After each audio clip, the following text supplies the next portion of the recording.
Baik, terima kasih Gilang. Nah, live event memilih wakil rakyat akan berlanjut bersama dengan saya Kartika Okaviana. Dan saya Rada Asyari. Nah, pagi hari ini kita akan membahas topik yang cukup menarik dikarenakan kemarin sesuai dengan hasil quick count dari beberapa lembaga survei kita sudah ada dua kekuatan atau dua kutub dalam hasil pemilu.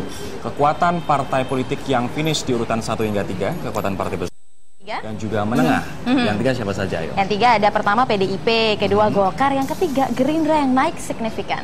Betul. Nah, ini berarti ada dua kutub di sini. Namun kenyataannya adalah kalau misalnya kita nanti mengacu pada hasil real count dengan perbedaan yang tidak terlalu signifikan antara hasil real count dengan quick count, tidak ada partai yang bisa mengajukan capresnya sendiri. Mereka harus berkoalisi. Ya. Gitu. Nah, artinya ini kemudian partai-partai tengah ini akan merapat kemana dan partai besar ini akan mengambil siapa ya ini partai tengah untuk kemudian bisa mengajukan capresnya. Ini yang akan kita perbincangkan bersama dengan sejumlah narasumber. Kalau di sebelah kanan saya sudah ada pengamat politik Bung Boni Hargen. Selamat pagi, Bung Boni. Apa kabar, Mas Boni? Dan kemudian juga ada capres dari sejumlah partai tengah. Nah, salah satunya ada dari PKB. Selamat pagi, Pak Mahfud MD. Selamat pagi. Selamat pagi, Pak. Gimana, senang dengan hasilnya ya? Alhamdulillah. Wah, ini naik lumayan signifikan loh Pak, dari 4,9% menjadi 8,89%. Membalik semua survei. Membalik Iya. semua survei. Nah, nanti kami juga akan berbincang dengan salah satu capres dari konvensi Partai Demokrat, Irman Gusman, dan juga salah satu capres dari PKS, Hidayat Nur Wahid. Nah, namun sebelumnya kita akan menyimak dulu paket pengantar berikut ini. Ya, hasil sementara hitung cepat telah menggambarkan posisi partai dalam pemilu legislatif meski belum sepenuhnya tepat.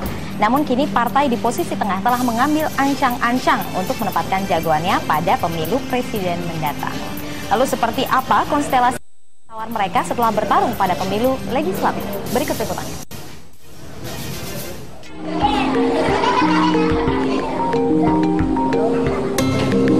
Pasca pemilu legislatif 2014, partai politik papan tengah mulai berhitung kekuatan menghadapi pemilihan presiden. Berdasarkan hitung cepat, PDI Perjuangan, Gerindra, dan Golkar telah dipastikan menduduki peringkat 3 besar. Tiga partai ini sudah menentukan calon presidennya. PDI Perjuangan telah menentukan Joko Widodo sebagai calon presiden mereka. Golkar telah mendeklarasikan Abu Rizal Bakri sebagai jagoannya. Dan Gerindra hampir dipastikan Prabowo Subianto yang maju ke RI 1. Melihat peta yang telah terbagi dalam pemilu legislatif, partai-partai posisi tengah akan segera menentukan posisi tawar masing-masing. Sebelumnya, Partai Demokrat telah menggelar konvensi calon presiden. Sebut saja nama Dahlan Iskan, Irman Gusman, dan Gita Wirawan yang mengemuka. Kemudian, Partai Kebangkitan Bangsa menjagokan para tokoh senior seperti Yusuf Kala, Mahfud MD, dan bahkan Rhoma Irama. Sedangkan PKS, nama Anies Mata tetap dikedepankan untuk menduduki kursi eksekutif. Sementara untuk PAN dan P3 belum ada nama yang dimunculkan, namun suara mereka patut diperhitungkan di level tengah. Jika selama ini banyak politisi yang terkesan malu-malu menentukan sikap, maka berbeda dengan politisi senior Akbar Tanjung. Maka saya juga katakan, saya akan lebih aktif melakukan berbagai upaya, melakukan komunikasi, dan juga melakukan pendekatan-pendekatan dengan tokoh-tokoh politik atau dengan partai-partai politik dalam kaitan dengan kesiapan saya untuk menjadi calon wakil presiden. Itu tadi saya katakan.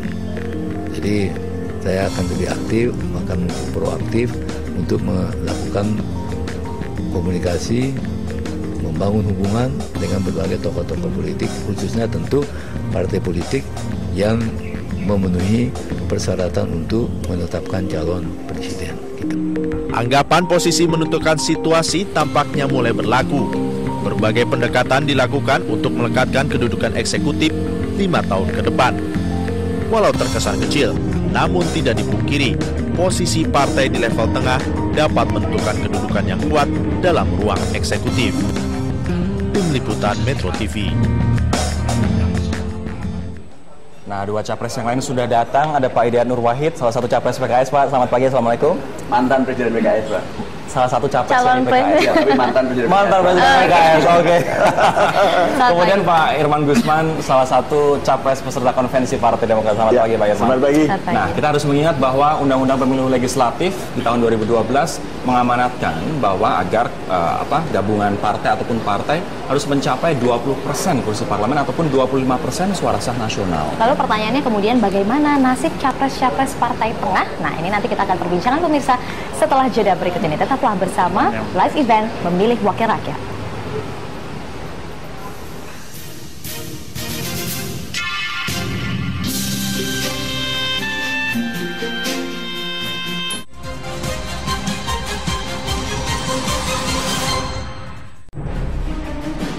Agar ketika pemimpin itu terpilih menciptakan keadilan,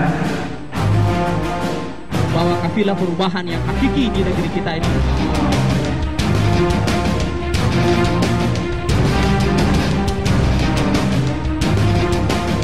Yes, Demokrat, yes.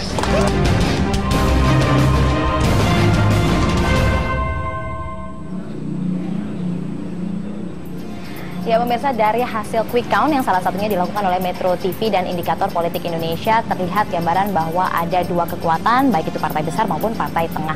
Nah kemudian apakah masih realistis bagi para partai politik partai tengah ini untuk kemudian mengajukan calon presidennya? Atau memang harus berubah strategi? Apa yang harus dilakukan? Harus merapat ke partai besar mana? Nah ini langsung saja kita tanyakan ke masing-masing capresnya. Coba saya ke Pak Irman terlebih dulu. Pak Irman, Ya, kalau kita melihat perolehan Partai Demokrat di tahun 2009 nomor 1, Pak. betul. 20, sekian ya. Ya. 20,85%, kemudian sekarang 9 hingga 10%. Kemungkinan besar sudah tidak bisa lagi nih mengajukan capres. Ya. Masih realistiskah, Pak? Misalnya Pak Irman mengikuti konvensi Partai Demokrat untuk jadi capres? Ya, menurut saya pertama ya kita mengapresiasi apapun hasil keputusan pemilu ini. Karena saya melihat dari tahun 99, 2004, 2009 dan sekarang ini termasuk pemilu yang cukup berlangsung dengan baik sekali ya. Saya kemarin memilih di Sumatera Barat, antusiasme masyarakat itu tinggi sekali. Mungkin diperkirakan bisa di atas 80% partisipasi masyarakat. Ya, jadi itu yang paling penting. Kemudian sikap politik dari para petinggi partai ya yang menunjukkan kedewasaan berpolitik. Tapi Ini kalau Pak memberikan, Irman, ini memberikan suasana ya, yang baik buat masyarakat ya. Jadi itu yang paling pokok ya. Itu yang Bukan paling siapa penting, yang jadi ya. presidennya, wapresnya atau yang lainnya sebagai macam dan lain sebagainya. Nah, soal calon presiden dan wakil presiden sebagaimana yang diatur undang-undang 25% dari suara suara populer ya. Kemudian 20% dari suara di DPR. Nah, menurut saya ini kemungkinan ini kan bisa saja 3 atau 4 pasang ya, capres dan Nah, jadi menurut saya tidak ada yang tidak mungkin dalam politik ya. tapi kalau misalnya kita melihat kan Ya, Demokrat ada ngajuin capres sendiri, kemudian Ya. PKB capres sendiri, PAN capres sendiri, begitu juga dan PKS begitu. Nah, Ya. kalau misalnya melihat nanti hasil real count tidak akan jauh beda dengan quick count, Ya, katakanlah yang begitu. Demokrat 9 hingga 10% begitu. Ya. Anda sebagai capres masih realistis tidak Pak untuk mengejar harapan itu? Bukan soal capresnya. Sekarang untuk mengatakan capres ini kan harus memenuhi persyaratan dulu ya. Betul. Katakanlah ada PDIP dan koalisinya, kemudian Golkar dan koalisinya, kemudian Gerindra dan koalisinya, kemudian mungkin partai keempat dengan berbagai koalisinya. Itu bisa terjadi. Bisa juga terjadi. Jadi Bisa masih terjadi. berharap adanya kemungkinan itu. Berarti Saya tidak ingin berharap ya. Saya ingin mengatakan possibility-nya. Oke. Ya, jadi ada 4 ya maksimum menurut saya. Ya barangkali yang lebih realistis itu 3. Bisa saja. Nah, kalau 3 ini kan tergantung bagaimana berbagai kombinasi yang ditawarkan. Ya, barangkali juga masyarakat ingin melihat juga gitu ya. Bagaimana bentuk koalisinya di parlemen? Bagaimana nanti bentuk pemerintahan atau kabinet? Berarti artinya Demokrat belum tentu akan bergabung ke 3 besar, tapi bisa juga ke partai menengah yang lain. Oh, bisa saja. Sebab kami kan belum bicara ya. Oke. Ya, yang penting hasil ini kita harus berapresiasi Pak SBY yang telah komit untuk melaksanakan ini dengan baik ya dan memberikan juga semacam apresiasinya ya kepada para pemenang dan lain sebagainya. Menurut saya kemenangan politik atau pemilu ini adalah rakyat Indonesia. Itu yang paling pokok. Itu yang mana? Bukan siapa yang menjadi presiden atau wakil presiden. Kalau kita tidak bisa melihat membangun Indonesia pasca reformasi ini hanya menggantungkan kepada seorang presiden dan wakil presiden. Oke. Ya banyak lembaga institusi lain juga yang juga bersama-sama untuk membangun bangsa ini. Oke. Nah, maksud saya bentuk koalisi yang substantif ini harus kita bangun, bukan koalisi yang bersifat transaksional, ya, dan nanti tidak efektif juga di pemerintahan gitu. Ya, sebelum beralih ke capres dari partai lain, saya mau minta bocoran mungkin dari Pak Irman sebentar. Konvensi ini kelanjutannya seperti apa? Konvensi kan tetap jalan, tetap akan berjalan, tetap dilakukan, tinggal survei-surveinya. Oke. Ya harus dilakukan. Ya apapun hasilnya nanti. Ada mekanisme internal ya Pak ya? Ada mekanisme internal yang dilakukan. Pak SBY kan mengatakan ya akan siap di luar dan di dalam. Nah, ini menunjukkan oposisi juga posisi yang sangat terhormat gitu loh. Oke. Ya Kalau bangun Pak, ini yang harus kita yang kita harus lakukan. Kalau PKB gimana Pak Mahfud? Masih realistis tidak Pak?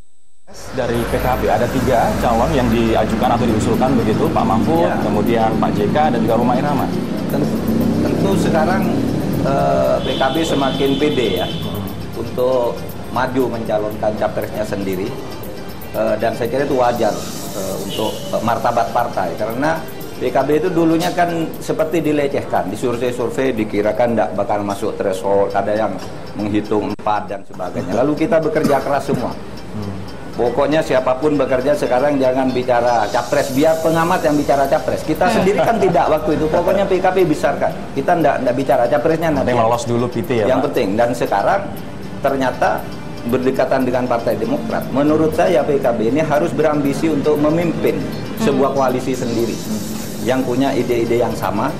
Karena ini potensinya sangat besar. Ini artinya hampir sama dengan langkah Demokrat, Pak. Misalnya berkoalisi dengan partai-partai menengah sehingga nanti PKB tetap bisa mencapreskan calonnya. Begitu? Bisa kan seperti itu. Semua kemungkinan tuh tentu sekarang dihitung. Nanti akan ada mekanisme di partai. Apakah mau membangun koalisi dengan memimpin koalisi, tapi bisa juga ikut yang sudah besar. Itu bisa juga. Semua itu masih dihitung kemungkinan-kemungkinan, terutama manfaatnya. Cuma yang kita sekarang sedang dorong agar seluruh proses keputusan itu berjalan secara baik gitu, karena kan dalam situasi begini kan sudah banyak gerilya-gerilya politik, ada yang membayari di partai lain ya, membayari DPW agar mendukung ini ya. Banyak loh pemain-pemain politik itu hanya mengandalkan uang lalu membeli partai. Tetapi menurut saya PKB selama ini tahan terhadap soal-soal begitu, sehingga nantinya akan lebih objektif, karena kami ini dari kader di desa-desa bekerja, kami tidak punya uang untuk survei. Kita berkata, yuk kita langsung turun aja ke kantong-kantong. Kita buktikan bahwa survei itu salah. Dan akhirnya naik hampir 2 kali lipat ya Pak ya? Dua kali lipat. Kita langsung ke kantong-kantong, temui tokoh-tokoh masyarakat, kemudian konstituen NU dikumpulkan. Ini rumah Anda. Ini rumah Anda. Oke, apakah kemudian Partai Keadilan Sejahtera punya pemikiran yang sama begitu dengan PKB dan juga Demokrat, akan merapat ke partai-partai tengah lain atau merapat ke partai besar, Pak Hidayat? Ya, pertama yang sekarang ini selalu dibahas adalah hasil quick count gitu ya. Dan atas dasar itu kemudian dibuat peringkat gitu. Padahal nanti pada waktu kalau kita bicara tentang pencapresan, itu adalah ukuran tentang berapa perolehan selain suara, juga ada persentase di kursi di DPR. Betul. Nah, persentase kursi di DPR itu akan sangat berbeda dengan hasil quick count ini. Pasti itu.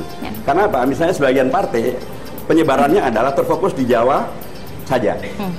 Padahal kursi di Jawa itu nilainya sangat mahal.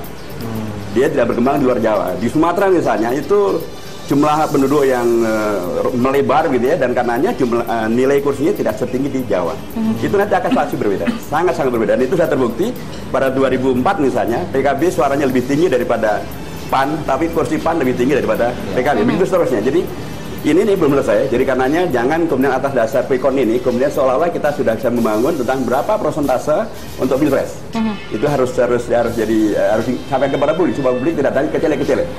Nomor 2, dalam quick count ini pun kalau kita dijadikan rujukan, sudah terjadi beragam hal yang di luar dugaan dari media maupun juga para pengamat maupun juga lembaga survei. Misalnya kemudian seperti PKB, PKS apa lagi? Kita paling selalu ada yang bilang kita hanya 1,2%, ada 2%, gitu. Ternyata sampai 6,9% ya Pak? Itu versi quick count di sini. Kami punya versi hitungan kami sendiri, yang bahkan kami berada pada posisi 9%. 9%. Itu berdasarkan laporan langsung daripada saksi-saksi di TPS-TPS. Tapi tentu saja pada akhirnya nanti kita akan menunggu apa yang diumumkan oleh KPU. Tapi ada hal yang saya kira sangat juga menarik adalah yang disebut dengan efek-efek, gitu ya. Ada yang disebut dengan Jokowi efek. Para pengamat mengatakan kalau Pak Jokowi dicalonkan oleh PDIP sebelum pileg maka suaranya akan merongkrak saya pada angka yang sangat signifikan. More than 10% katanya Pak. Ya begitu yang diprediksikan. Tapi yang jelas adalah berdasarkan quick count PDIP berapa itu yang disampaikan. Tapi ada hal yang juga saya kira menarik. PKS selalu mengatakan akan memutihkan Jakarta, dan alhamdulillah kita berhasil memutihkan Jakarta gitu ya. Dan saya yakin pada kampanye kemarin yang berhasil menghadirkan jumlah massa terbesar dalam suatu kampanye adalah PKS. Ini artinya lihat ketika kemarin Pak Jokowi, Bu Mega dan Mbak Puan nyoblos, bajunya apa? Putih juga. Putih. Jangan itu PKS efek. Dari sisi itu. Maka termasuk ini pun akhirnya memakai. Oke. Sorry, ini masih abu-abu, belum ada yang jelas sikapnya mana. Kita tanyakan dulu ke Bung Boni Hargens, pemetaannya gimana nih? Kalau Anda melihat jawaban dari masing-masing partai tengah ini. Saya melihat sih ini makin menarik ya. Sebetulnya komposisi model koalisi dan seterusnya ke depan menghadapi Pilpres. Yang menarik satu fenomena dari perolehan pemilu legislatif ini adalah peningkatan suara partai agama itu luar biasa, dan saya kira hampir tidak ada satupun pengamat dan juga lembaga survei yang sebelumnya menduga perolehan seperti ini. Kalau soal komposisi PDIP, Golkar, Gerindra dan seterusnya itu udah biasa dan semua orang udah tahu. Tapi ini lonjakan buat PKB, ya, buat PAN, terus kemudian buat P3. PKS malah turun. P3 di bawah PKS loh, Pak. Dalam tapi lonjakan P3-nya dari asumsi bahwa cuma 2-3% dan seterusnya, terus ternyata 6, dan artinya ada apa? Ini satu anomali pemilu 2014 menurut saya. Lepas dari itu, ini menarik karena kemudian partai besar pun ikut rumit berpikir akan seperti apa komposisi koalisinya. Karena partai menengah pun merata kekuatannya. Iya, cuman saya berpikir idealnya seharusnya akan ada 3 kekuatan. Ya, dan dari aspek ideologis, mestinya kelompok nasionalis ini membelah 2. Satu dengan faksi Golkar, satu lagi dengan PDIP sebagai ini atau sebagai Gerindra. PDIP atau Gerindra. Nah, terus kemudian satu lagi poros tengah, itu menarik menurut saya kalau muncul dan bersatu Partai Islam. Ya dulu tahun 99 dong ya? Iya, dan ini sebetulnya perolehan Partai Islam yang paling signifikan tuh pemilu kali ini. Tapi kalau misalnya Mas Boni melihat dari 3 capres ini, baiknya merapat ke partai yang mana? Kalau misalnya kita berbicara 3 kekuatan partai terbesar saat ini, yang menurut hasil quick count ada PDIP, Golkar, dan Gerindra. Untuk 3 capres. Untuk 3 capres di depan kita. Sangat lebih baik Pak Mahfud menjadi wakil Jokowi, itu saya kira itu juga akan menjadi model koalisi yang luar biasa. Atau Pak Hidayat dengan Prabowo misalnya, itu menarik. Pak Irman? Pak Irman ya ini masih tergantung. Mungkin dengan Ical, mungkin nggak? Bisa saja, tetapi apakah Demokrat mau kembali berdamai dengan Golkar itu pertanyaan besar. Tapi lagi-lagi saya kira Golkar dan Demokrat kali ini memang akan menarik kalau mengambil peran sebagai oposisi. Mungkin nggak Pak Mahfud dengan Pak Jokowi, Pak? Ini salah satu nama yang digadang-gadang berpasangan dengan Jokowi, Bapak loh. Iya, semua sekarang sedang diinventarisir, disimulasikan dengan Prabowo, dengan Ical, dengan Jokowi, bikin poros sendiri. Semua itu sedang dihitung, dikalkulasi manfaatnya terutama. Baru yang kedua elektabilitasnya. Itu semua kemungkinan itu terbuka, dan PKB punya mekanisme sendiri. Tapi sudah ada sinyal-sinyal belum PKB merapat ke PDI misalnya mengajukan Anda misalnya, Pak? Sudah pembicaraan tidak resmi dengan semuanya sudah, dengan Prabowo juga sudah, saya sudah bicara dengan, saya pernah ketemu Ical, saya ketemu Soehardi, juga ketemu PDIP, ketemu macam-macam lah, semuanya lah kita bicara gitu ya. Kemungkinan itu tentu nanti ada partai yang akan memutuskan itu. Pak, tidak hanya dari porsi suara yang bisa didapat nanti kemudian entah itu bergabung dengan partai mana atau poros tengah bergabung gitu. Tapi kalau dari platform program sendiri, mana yang Anda melihat dari 3 partai besar ini yang sejalan begitu? Saya tidak melihat ada pertentangan antara yang satu dengan Jadi mana saja bisa ya Pak ya? Iya, tinggal sekarang orangnya, moralitas orang-orang yang akan ditampilkan. Kalau program coba lihat aja, ADART-nya juga sama semua partai itu. Ingin mensejahterakan rakyat, semuanya sama. 11-12 begitu ya Pak ya? Rakyat banyak. Tinggal orang sekarang. Kalau Pak Irman, oke lah Pak, dengan perolehan Demokrat walaupun ini masih quick count 9,8%, kemungkinan capres lebih kecil dibandingkan kemungkinan cawapres. Kalau misalnya saja Pak Irman terpilih menjadi perwakilan dari Demokrat dari hasil konvensi ini, nyaman berpasangan dengan siapa? Begini, Anda jangan lupa loh, saya ini ketua DPD RI, ya, 132 anggota ada, dan 132 ini merupakan kekuatan yang harus diperhitungkan menjadi semacam poros 5 dalam pemilihan presiden wapres. Itu adalah figur dan networking yang dimiliki. Nothing to do, nggak ada urusan dengan koalisi partai. Ya, ini 132 DPD yang ada, mereka itu di para tokoh-tokoh, katakan ketua umum PGRI, ya tokoh-tokoh yang dari daerahnya, ini bisa memberikan suara terhadap. Berarti masih tetap optimistis capres ya Pak? Oh ya, menurut saya masih optimis. Tapi yang paling penting sekarang rakyat kalau saya melihat ya, koalisi ini kan cair ya, seperti yang disampaikan Pak Mahfud ya, nggak begitu ada ideologi. Jadi apa yang disampaikan oleh Saudara Boni ini menurut saya tidak tepat juga ya, hanya kan pengamat saja. Partai yang ada sekarang ini sudah ke tengah semua gitu, tidak ada yang pure dianggap partai Islam, enggak juga.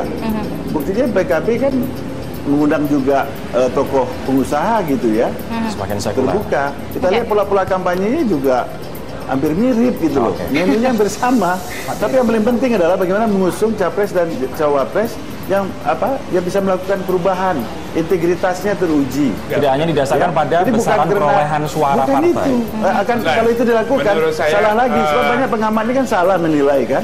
Terus sudah terbukti. Pembacaan Pak Irman menurut saya juga terlalu di permukaan karena memang kalau kita melihat dari ADART partai, semua partai wajib berasaskan Pancasila. Hampir tidak wajib. Dalam undang-undang tentang partai politik, asas adalah Pancasila dan atau yang tidak bertentangan Pancasila. PKS karena asasnya Islam dan nggak pernah bermasalah. Ya. Oke. Tapi itu di undang-undang partai politik Pancasila menjadi asas. Iya, tapi bukan hanya Pancasila, apalagi wajib seperti Anda katakan. Iya, tapi Pancasila kalau tidak Pancasilis tidak mungkin partai diterima dong dalam proses seleksi. Anda baca undang-undang dulu, Bang. Bacalah undang-undang. Sekarang boleh saja. Sebentar. Saya mau mengatakan bahwa itu satu poin. Poin yang kedua adalah pola basis dukungannya. Semua orang tahu bahwa PKB itu di NU. PAN itu Muhammadiyah. Basis masanya ya? Basis masanya. Jadi pengelompokan itu kan mencerminkan bahwa perwakilan masyarakat seperti apa yang mau diwakili. Tapi menurut saya tidak benar. Dan ini akan memberi warna, gitu loh.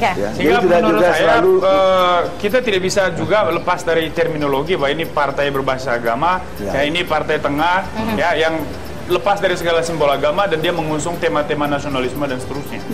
Kira itu, tidak bisa dipungkiri. Kita akan bahas lagi, ini ada perdebatan. Menurut saya juga tidak benar. Saya juga tokoh Muhammadiyah, dia tokoh Muhammadiyah, tapi kita belum tentu di partai tertentu. Iya, kita harus jeda dulu. Setelah ini kita akan bahas lagi, Pak Irman. Prinsip ormas itu ada di mana-mana.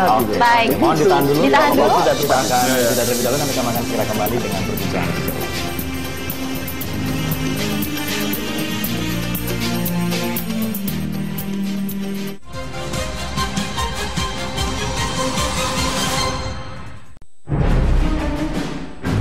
Ketika pemimpin itu terpilih menciptakan keadilan,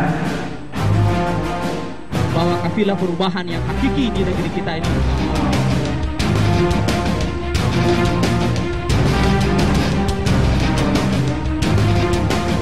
Yes, Demokrat, yes.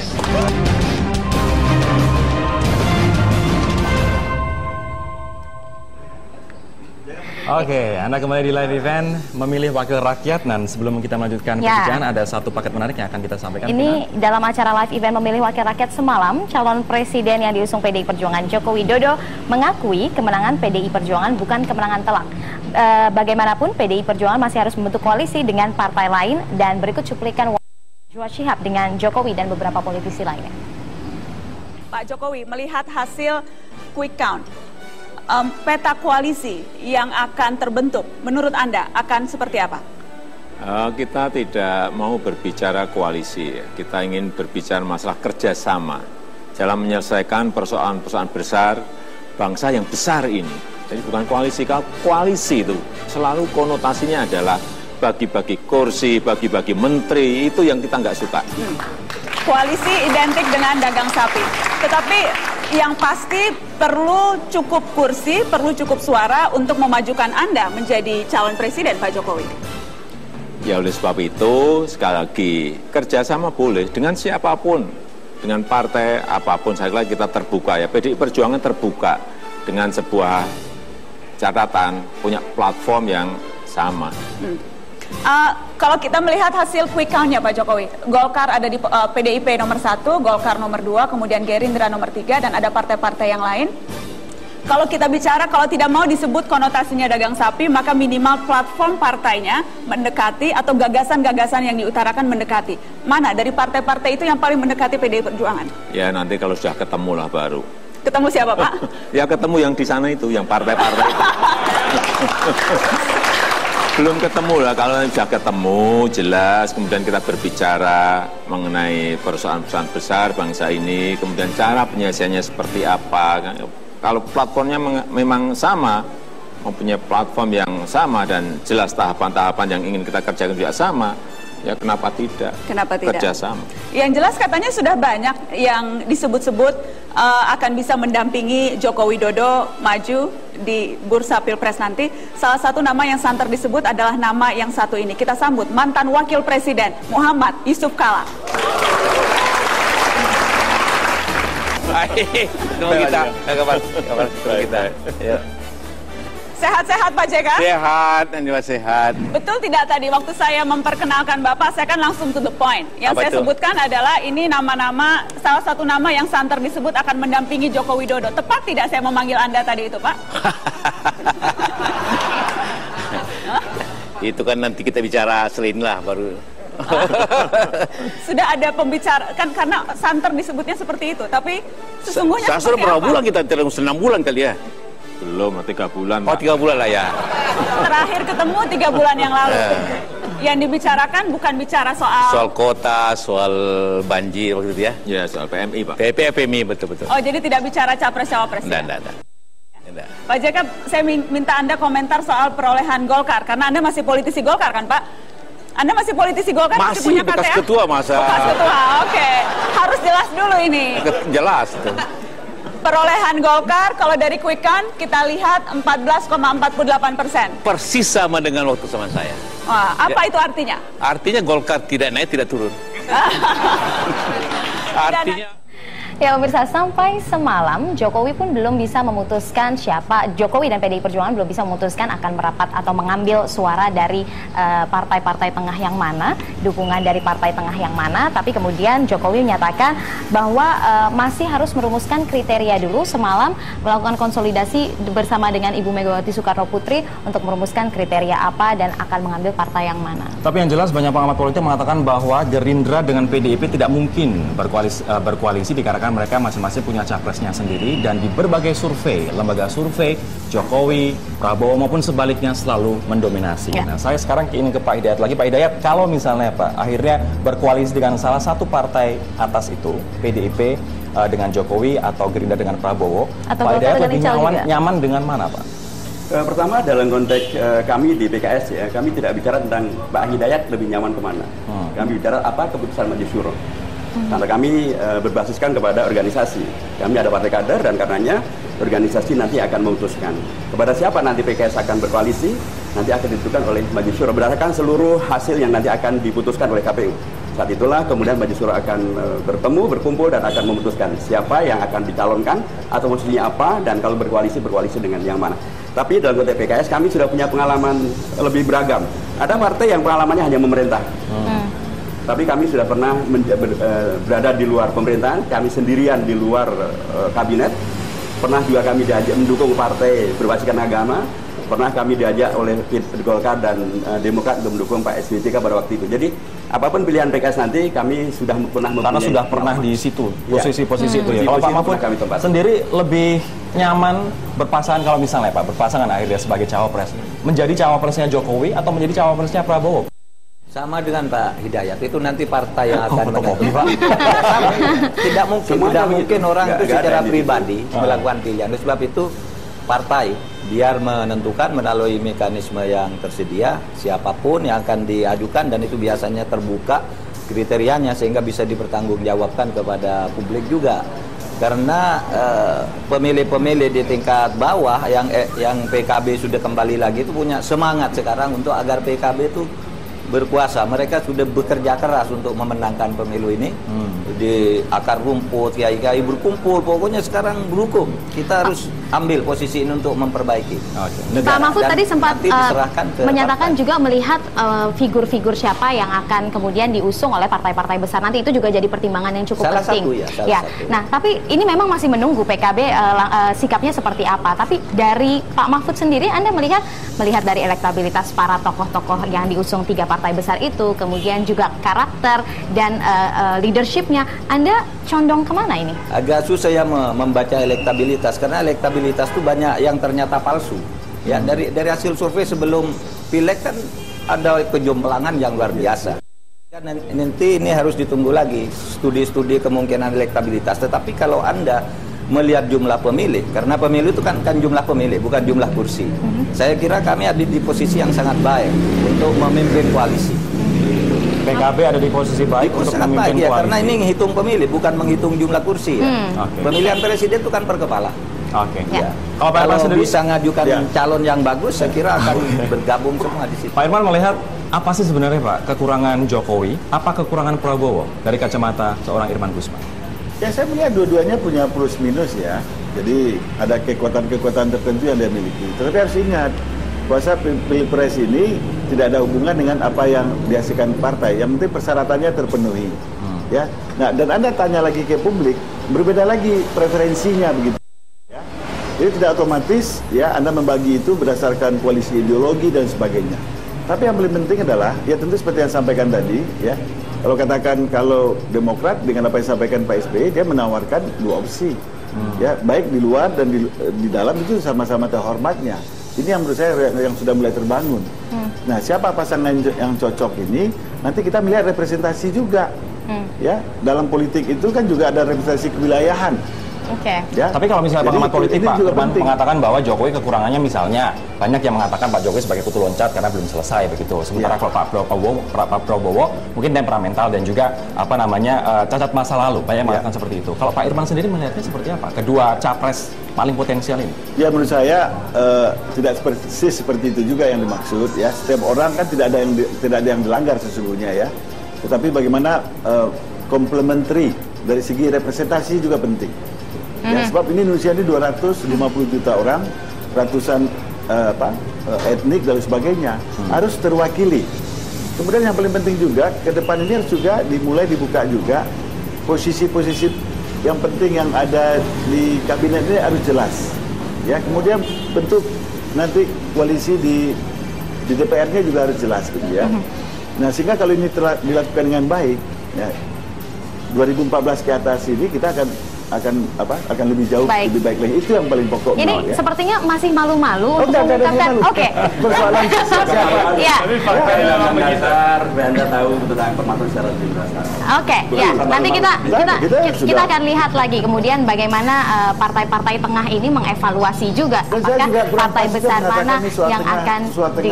Oke, nanti kita akan bahas lagi setelah jeda berikut ini. Bapak-bapak kita tahan dulu dan pemirsa kami masih akan kembali setelah jeda berikut ini. Tetaplah bersama Live Event Memilih Wakil Rakyat.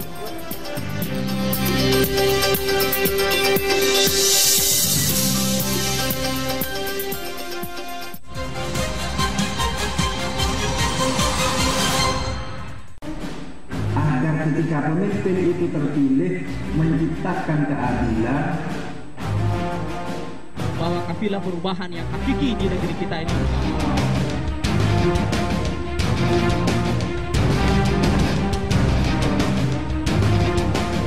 Yes, Demokrat, yes.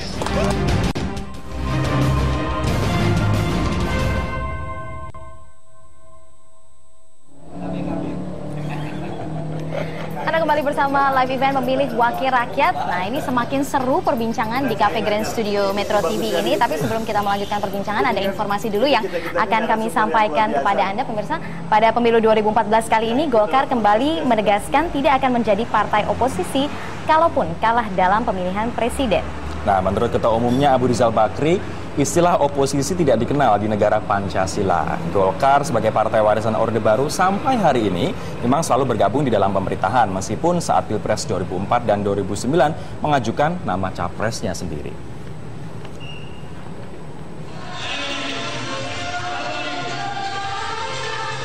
Ada semacam adigum di kalangan politisi. Jika ingin belajar berpartai, lihatlah bagaimana cara Golkar bermanuver. Dengan pengalamannya sebagai partai yang berusia 50 tahun, Golkar senantiasa masuk dalam lingkaran kekuasaan. Sejak rezim Orde Baru selama 32 tahun lebih, Golkar menguasai pemerintahan. Inilah yang kemudian ditradisikan Golkar sampai detik ini. Ketua Umum Partai Golkar Abu Rizal Bakri dalam sebuah kampanye terbuka menegaskan, Golkar tidak akan menjadi partai oposisi. karena menurut Abu Rizal, istilah oposisi tidak ada dalam kamus negara Pancasila. Lantas, apakah yang dilakukan PDI Perjuangan, Gerindra, dan Hanura yang memilih oposisi di parlemen selama ini tidak sesuai dengan negara Pancasila? Pada pemilihan Presiden 2004, Golkar mengusung nama Capres dan Cawapres Wiranto Solahuddin Wahid. Bersama dengan pasangan Capres lainnya, pasangan Wiranto Gusolah kalah dari pasangan Susilo Bambang Yudhoyono Yusuf Kala. Namun apa yang terjadi ketika SBY Yusuf Kala membentuk Kabinet Indonesia Bersatu? Sejumlah kader Golkar pun mendompleng di pemerintahan. Pada tahun 2009, kejadian serupa berulang. Golkar saat itu mengusung nama Capres dan Cawapres Yusuf Kala Wiranto. JK Win saat itu menantang pasangan Capres SBY Budiono dan Mega Prabowo. Lagi-lagi, Capres yang diusung Golkar JK Wiranto kalah. Lewat manuver politik, Golkar pun bergabung ke pemerintahan SBY Budiono dan menempatkan 3 menterinya di Kabinet Indonesia Bersatu Jilid 2. Pernyataan Ketua Umum Golkar Abu Rizal Bakri bahwa Golkar tidak akan menjadi oposisi mengindikasikan pola yang sama. Kalaupun dia kalah, maka Golkar akan bergabung kepada siapapun pemenang Capres yang akan datang.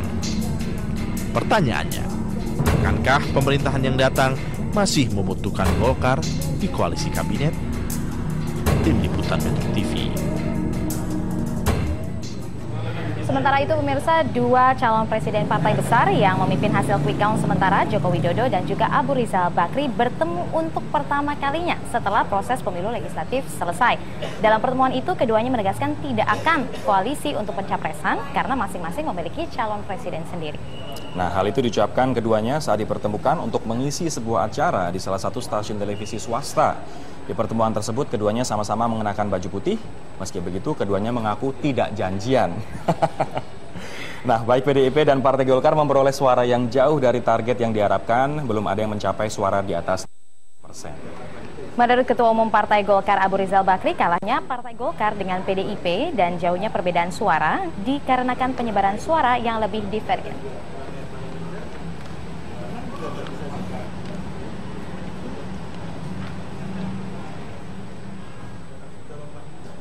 Oke.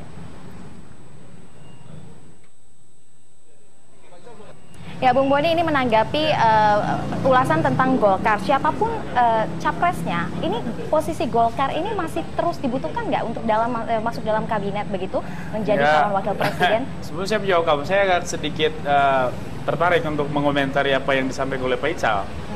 Saya pikir kalau politik itu sekedar siapa mendapatkan apa, kapan, dan bagaimana, memang dia benar bahwa oposisi tidak dikenal di negara Pancasila dan Golkar akan selalu dalam kekuasaan. Tetapi kan politik ini bicara soal kepentingan umum, bicara soal pembelajaran sosial bagi masyarakat dan seterusnya. Jadi lebih tepat dan lebih bijak kalau Golkar kali ini belajar menjadi oposisi, itu yang penting. Belajar menjadi oposisi. Belajar menjadi oposisi, dan ini akan positif juga bagi masyarakat sebagai pembelajaran politik. Tapi mungkin Golkar berpikiran saya menjadi oposisi saya tidak dapat apa-apa. Nah, itu yang saya bilang, kalau politik sekedar mendapatkan apa, ya iya. Tapi kan politik tidak bisa dipatok sebatas itu saja. Oke. Artinya elit-elit politik ini dan semua partai politik mesti serius untuk melihat bahwa tujuan politik ini sesuatu yang luhur, bukan sekedar apa mendapatkan, siapa mendapatkan apa gitu loh. Misalnya PKS atau misalnya Demokrat akan sangat elegan kalau dia mengambil sikap sebagai oposisi kali ini. Tapi kemudian ada nama Yusuf Kala yang kemudian digadang-gadang menjadi wakilnya misalnya untuk Jokowi begitu. Ini kan artinya membawa jagat Golkar juga. Pemilu 2014, kami sebagai pengamat melihat sebagai momentum titik balik yang penting dalam sejarah berdemokrasi Indonesia. Ini harus menjadi titik start di mana perubahan itu benar-benar konkret. Jokowi besar, satu poin yang luar biasa bahwa dia anak reformasi. Dia lahir dari budaya baru reformasi, bukan dari Orde Baru. Dia tidak mewarisi seluruh watak karakter kekuasaan Orde Baru, seperti kebanyakan elit kita hari ini. Maka pemilu 2014 harus benar berorientasi pada pembangunan budaya politik dan juga pewujudan seluruh cita-cita baik berpolitik itu. Makanya saya bilang partai-partai ini juga harus belajar untuk berpihak pada rakyat. Dan sikap PDI Perjuangan sudah jelas dalam beberapa pernyataan Megawati itu juga menurut saya luar biasa. Dia mengatakan kami berorientasi pada bagaimana mewujudkan pemerintahan yang benar-benar bekerja untuk rakyat, bukan sekedar bagi-bagi kekuasaan. Maka model koalisinya pun nanti koalisi ideologis menurut saya. Saya ingin tanya ke Pak Hidayat sekarang. Pak Hidayat, bisa diceritakan tidak Pak, bagaimana pengalaman PKS berkoalisi dengan Golkar dalam satu koalisi besar itu? Pertama, dalam konteks kami berkoalisi ya, Golkar bukan panglima. Golkar bukan panglima, ya, walaupun ketua hariannya dari Golkar ya Pak? Enggak dong, ketua hariannya kan Pak Ical Pak. Pak Ical, tapi tetap saja ketua koalisinya adalah Pak SBY. Tapi koalisi bukan baru kali ini. Tahun 2004 kita sudah berkoalisi kan. 2004 waktu itu jelas sekali Pak SBY, JK. Sama juga tahun 2009 Pak SBY, JK. Jadi menurut kami adalah menjadi amat sangat perlu ditegaskan betul bahwa dalam konteks Indonesia memang kata koalisi tidak dikenal. Tapi saya sepakat dengan Bang Bay Hargians bahwa memang harusnya juga dipentingkan bahwa keberadaan partai-partai politik itu adalah untuk ya dalam tanda kutip ya merealisasikan tujuan berreformasi dan juga berproklamasi. Bagi kami sudah pernah berada di luar kabinet, kami sendirian. Pernah di luar kabinet kami sendirian dan suara PKS naik 650%. Kalau kita melihat PKS sudah ada di koalisi, sudah ada di oposisi, kemudian kalau Golkar pengennya jadi koalisi terus. Anda melihat sikap ini seperti apa Pak? Ya tentu itu adalah hak masing-masing partai untuk membuat penyikapan ya. Tentu kami tidak bisa menilai dan tidak bisa memaksakan pilihan kami. Masing-masing mempunyai hitung-hitungan dan nanti silakan rakyat untuk kemudian menilai apakah yang lebih tepat adalah seperti gaya Golkar atau gaya PKS atau gaya yang lain. Itu rakyat nanti akan memberikan pilihan. Tetapi yang jelas dalam konteks undang-undang memang tidak ada yang disalahkan untuk itu. Tidak ada salah. Oke, nah saya mau ke Pak Mahfud dulu. Dari PKB sendiri melihat bagaimana dengan sikap Golkar ini memang tidak mau berkoalisi. Kemudian PKB ini akan menjadi satu potensi atau kekuatan yang pastinya jelas dipertimbangkan oleh partai manapun untuk diajak bergabung begitu untuk mendukung kekuatan. Nah, kalau PKB sendiri melihat Golkar, potensi untuk ke arah Golkar seperti apa? Iya, tetap bagian dari alternatif yang dianalisis. Tapi rupanya Golkar kan sudah harga mati ya calon presidennya gitu ya. Itu akan sulit bertemu dengan PKB. Tidak mudah karena PKB juga harus punya ambisi untuk mengajukan calon presiden. Jadi PKB tidak membuka ruang untuk jadi wakil presiden ya? Harus jadi. Sampai saat ini targetnya presiden. Sampai saat ini. Tetapi tentu nanti kan realitas politik akan berbicara di dalam perkembangan ke depan dan itu akan ada mekanisme yang akan mengukur, yang akan mengukur itu gitu ya. Saya kira tidak terlalu sulit dari PKB dengan boarding pass yang ada sekarang itu, saya kira itu bisa dibawa kemana-mana, bisa lentur. Ya, sebelum ke Pak Irman Gusman, saya mau menyapa dulu dua teman dari tim editorial media Indonesia, ada Bung Abdul Kohar dan juga Leonard Samosir, yang mungkin boleh aja loh nimbrung kalau mau tanya-tanya silahkan. Ada banyak narasumber yang luar biasa di sini, silahkan. Mungkin Bung Abdul Kohar. Silakan Mas. Saya tertarik tadi dari koalisi cair dan sebagainya. Saya mau tanya juga ke semuanya saja lah. Apakah ini berkah atau musibah gitu, kira begitu. Karena masyarakat kan kemudian ketika semua disodori menu dengan menu yang sama, padahal masyarakat menghendaki ada diferensiasi gitu. Entah itu dalam tataran psikologis, sosiologis atau dalam secara simbolis. Secara simbolis saya yakin semuanya pengennya sama, populer di mata masyarakat gitu kan. Tetapi secara sosiologis kan masing-masing punya akar. Agar ketika pemimpin itu terpilih menciptakan keadilan, bahwa kafilah perubahan yang hakiki di negeri kita ini.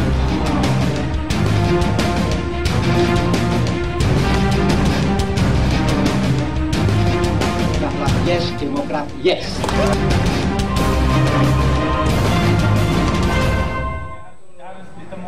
Anda kembali bersama live event Memilih Wakil Rakyat. Tadi sebelum jeda kita sempat membahas tentang warna-warna partai politik apa saja yang mau diusung, karena kasihan rakyat kita ini kalau tidak jelas ini arahnya mau kemana pemerintahan. Nah, pentingnya warna masing-masing partai politik.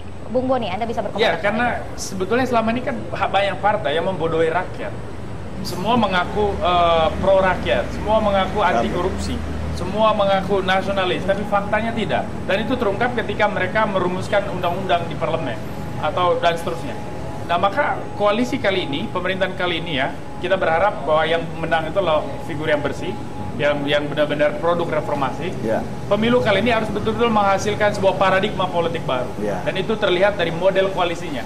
Maka koalisi harus tidak berdasarkan berapa kekuatan di parlemen, jatah, kabinet, gimana, tapi berdasarkan apakah punya gagasan yang sama. Maka saya selalu mengatakan, dari awal kami sudah membuat pembelahan.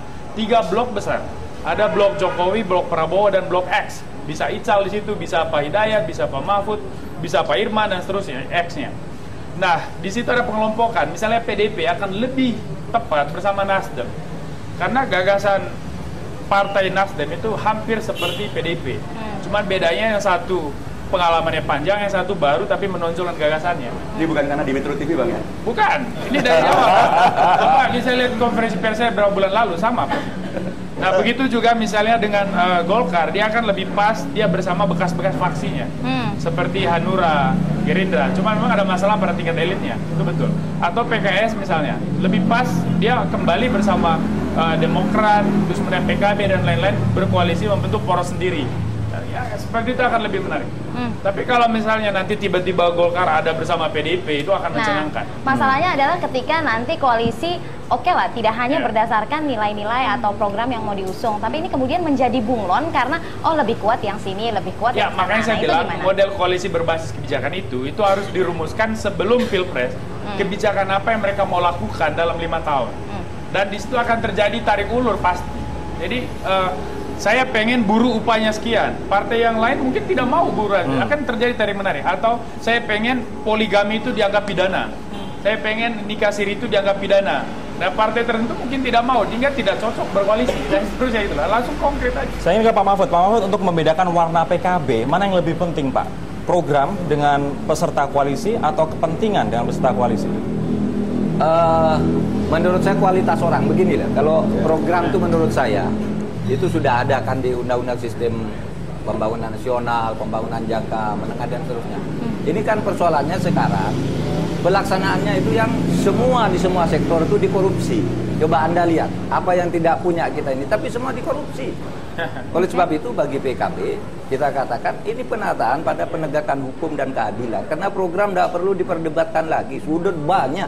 Anda mau cari apa sudah ada di Undang-Undang Sistem Pembangunan Nasional. Tapi tentunya ketika pemilih memilih PKB atau pemilih memilih capres dari PKB, apa sih yang dia jual? Figur, apa sih yang dia figur yang penuh integritas, kejujuran, punya track record yang benar, yang bisa mengamankan program-program yang sudah disepakati secara nasional itu. Oke Pak, tapi kalau bicara soal figur tidak bisa bohong juga bahwa memang butuh koalisi dengan partai-partai lain begitu kan.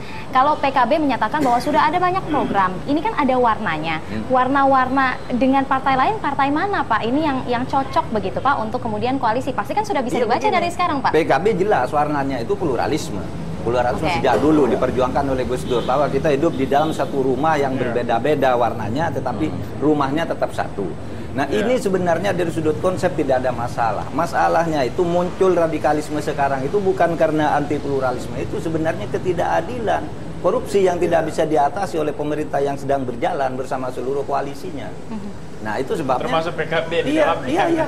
Boleh, PKB itu menurut saya konsisten ikut koalisi sehingga dia dihujat oleh warganya sendiri, tetapi karena dia ikut koalisi, ikut aja gitu. Karena itu sikap konsistensi tadi. Kalau tidak mau ya keluar dong dari koalisi. Kan gitu kalau mau berpolitik secara benar. Itu yang ditunjukkan oleh PKB. Menurut saya benar. Sudah karena Anda ikut Pak SBY, dukung aja terus. Sekarang kalau tidak keluar dari itu lalu lawan gitu. Sekarang kita akan membahas soal mekanisme internal dari masing-masing partai, Pak. Yang paling hits begitu ya, kita tahu adalah konvensi Partai Demokrat. Kabarnya sampai ada konsultan dari luar negeri begitu. Kabarnya konvensi Partai Demokrat seperti apa Pak Irman? Ya konvensi ini kan berjalan ya, karena nanti pengumumannya akan dilakukan pada bulan Mei ya Pak? Ya. Nah dari sana kan kita bisa tahu hasil. Berarti kita akan bisa melihat siapa figur yang selama ini yang disukai oleh rakyat. Ini kan buat saya apa yang dilakukan ini sebuah kerja besar sesungguhnya. Tapi katanya dari survei internal yang paling populer Pak Dahlan Iskan, Pak Irman, betul itu? Oh bisa saja, tetapi kan nanti kan 3 lembaga survei yang akan melakukan itu. Kalau misalnya Demokrat kemudian tidak jadi mencapreskan Anda atau mengajukan Anda sebagai cawapres, lantas gimana Pak? Ya buat saya itu tidak jadi persoalan ya. Jadi yang paling penting yang seperti saya katakan ya, bagaimana koalisi yang terbangun dalam konteks pencapresan itu bisa memenuhi syarat dulu. Kemudian figur yang didorong seperti yang kita sampaikan, ya soal Pilpres besok ini kan soal figur yang berintegritas, track record-nya bagus, ya, visinya ada. Jangan karena popularitas semata gitu ya. Jangan hanya karena kita popularitas nggak mau semata. nanti di perjalanan nanti. Anda menganggap Pak Dahlan Iskan hanya popularitas semata? Oh, saya tidak bilang siapa-siapa. Maksud saya popularitas itu sudah segalanya gitu. Ya, integritas. Siapa aja besar karena media lah ya. Ya, track record-nya itu yang paling penting ya. Nah, ini yang paling pokok yang kita dorong. Jadi koalisi yang kita ingin lakukan besok inilah koalisi perubahan. Ini momentum bangsa ini untuk bisa menjadi bangsa yang maju sebagaimana negara majunya, atau kita akan stagnan gitu loh. Ini yang ingin saya sampaikan ya. Maksudnya itu masih banyak orang baik. Baik, Bung Boni Hargens, Anda melihat ini beberapa saat menjelang konvensi, proyeksinya seperti apa? Saya minta maaf, dari awal saya selalu mengatakan bahwa konvensi Demokrat itu tidak begitu signifikan. Dari awal, jauh dalam hal apa? Mendongkrak? Pertama itu karena penyelenggaranya Partai Demokrat yang sudah dihakimi oleh publik sebagai partai bermasalah. Terus yang kedua, kita tidak yakin bahwa konvensi ini benar-benar Demokrat ingin mencari orang untuk dijual sebagai capres-cawapres. Maksudnya ini sudah hanya ada orang? Kamuflase dari sekelompok elit di dalamnya yang ingin mendapatkan legitimasi ketika dia menunjuk siapa menjadi calon presiden, wakil presiden. Makanya ketika itu bisa mengatakan bahwa orang kayak Pak Irman yang luar biasa hebat, tokoh besar, tapi kok mau dijebak dalam model seperti ini, itu pertama kali saya pernah mengatakan. Nah, sehingga kalau Anda bertanya soal konvensi Demokrat, buat saya ini catatan kaki dalam pemilu 2014. Jadi saya silakan menanggapi Pak Irman. Saya juga dengan sadar ya untuk mengikuti proses ini. Ya. Saya ini mewakili sebuah lembaga tinggi negara yang merepresentasikan daerah ya. Hampir 114 orang mendukung saya untuk mengikuti proses capres dan cawapres ini, ya capres ini. Cuman yang paling penting adalah konvensi ini menurut saya adalah mekanisme untuk mencari pimpinan nasional yang mudah-mudahan ini diadopsi pada periode mendatang. Tapi kita harus ingat loh Pak, ya, popularitas berbanding lurus dengan elektabilitas Pak. Betul, tapi yang saya lebih penting dulu sistem buildingnya harus kita bangun ya. Konvensi yang dilakukan oleh Demokrat ini nanti harapan saya diadopsi oleh semua partai sehingga tidak melulu elit ya atau pendiri partai atau yang membiayai partai itu yang harus menjadi. Jadi mekanisme ini yang paling penting buat saya. Jadi bukan soal saya tahu plus minusnya, tetapi apa yang disampaikan Boni juga tidak tepat. Saya ini maju lagi DPD, suara saya jauh naik signifikan daripada yang lalu. Berarti kan saya diterima dengan baik gitu loh. Nah, saya sebentar. Saya melihat konstruksinya konvensi. Ini kita perbaiki. Artinya ya abang sih pasti populer karena ketua DPD. Tapi kan salah tempat mau saya waktu itu. Andai kan misalnya yang mengusung Pak Irman itu PKB seperti Pak Mahfud atau misalnya PAN atau Golkar, saya kira hari ini jauh lebih penting untuk dibahas ketimbang sekedar konvensi gitu. Ya betul, saya ingin mengatakan ini kan adalah pendidikan politik masyarakat. Saya tidak berpikir apa dampaknya ke saya. Tapi yang penting sistem konvensinya itu yang harus dipelihara. Itu harus diakomodasi nanti di model apakah di Golkar, di PDIP. Sehingga sistem building ini, sehingga nanti 2009-2024 siapapun anak bangsa yang terbaik, apakah dia hanya sekedar figur yang tidak harus dia elit partai, ya akan mekanisme dia akan tampil. Sehingga kita akan tampil orang-orang yang terbaik. Saya agak penasaran sebenarnya Pak Irman, kalau tadi Pak Mahfud bilang ya kita tetap dong maunya capres, tidak membuka ruang untuk cawapres. Kalau Demokrat seperti apa? Tapi nanti jawabannya setelah jeda berikut ini ya. Pemirsa tetaplah bersama Live Event Memilih Wakil Rakyat.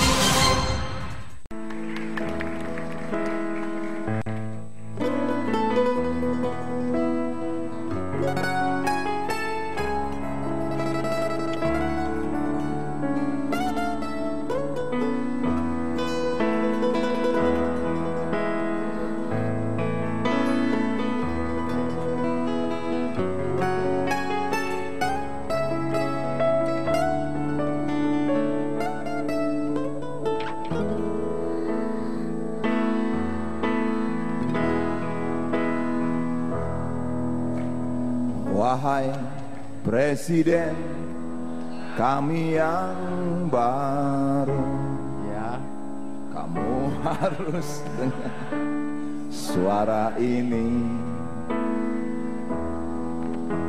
suara yang keluar dari dalam goa, goa yang penuh lumut kebosanan.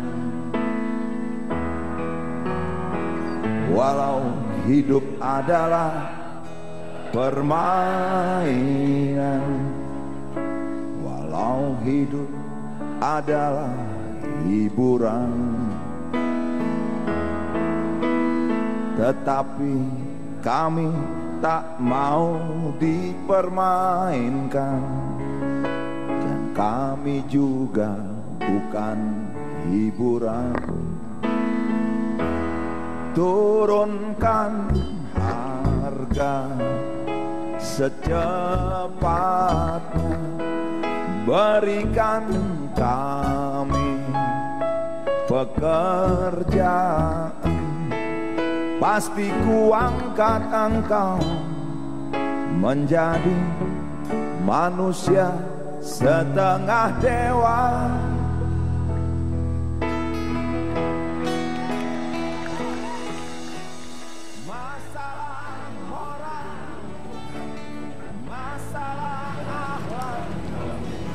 Ya, itu tadi penampilan Iwan Fals tadi malam ya, seru sekali ya.